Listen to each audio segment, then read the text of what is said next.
Bonjour à tous, aujourd'hui nous allons étudier les homophones du mot « sans ».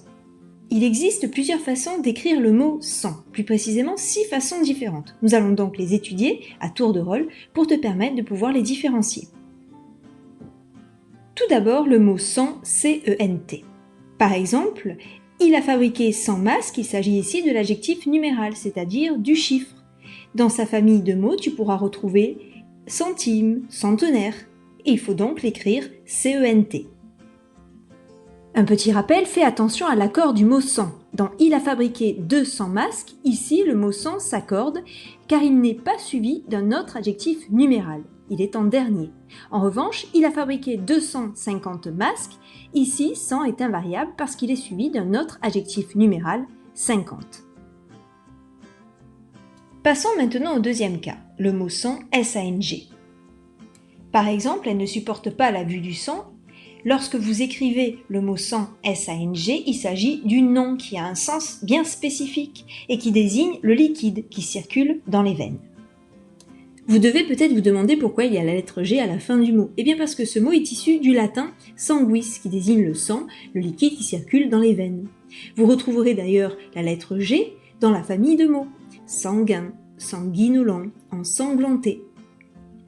Troisième cas, le mot « sens » S-E-N-S, S-E-N-T. Tu sens bon, quel est ton parfum? Ici, le mot « sens » s'écrit S-E-N-S car il s'agit du verbe « sentir ». Je sens, tu sens, il sent. Attention à la troisième personne, il s'écrit avec un T, évidemment.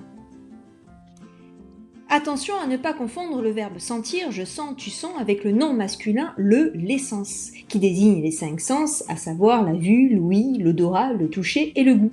On entend d'ailleurs à la fin de ce mot le son S, ce qui permet de bien le différencier. Quatrième cas, sans S''EN. Il s'en est rendu compte rapidement. Sans S''EN se trouve toujours avec des verbes pronominaux, c'est-à-dire des verbes qui se construisent avec le pronom se, comme se rendre compte, s'apercevoir. Pour être sûr qu'il faut écrire S''EN, je te conseille de changer de personne. Je m'en suis aperçu, tu t'en es rendu compte.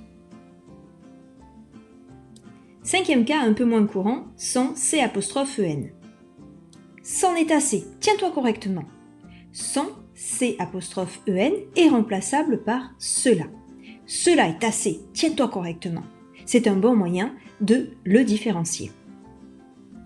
Enfin, dernier cas, sans SANS. Il est venu sans autorisation. Il s'agit ici de la préposition qui se place devant un nom. On considère généralement cette préposition comme étant l'antonyme d'une autre préposition avec.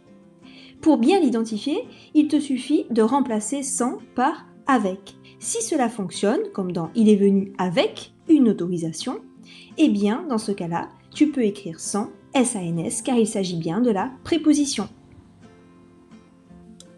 J'espère que cette vidéo t'aura aidé à y voir plus clair. Je te remercie pour ton écoute et te dis à bientôt.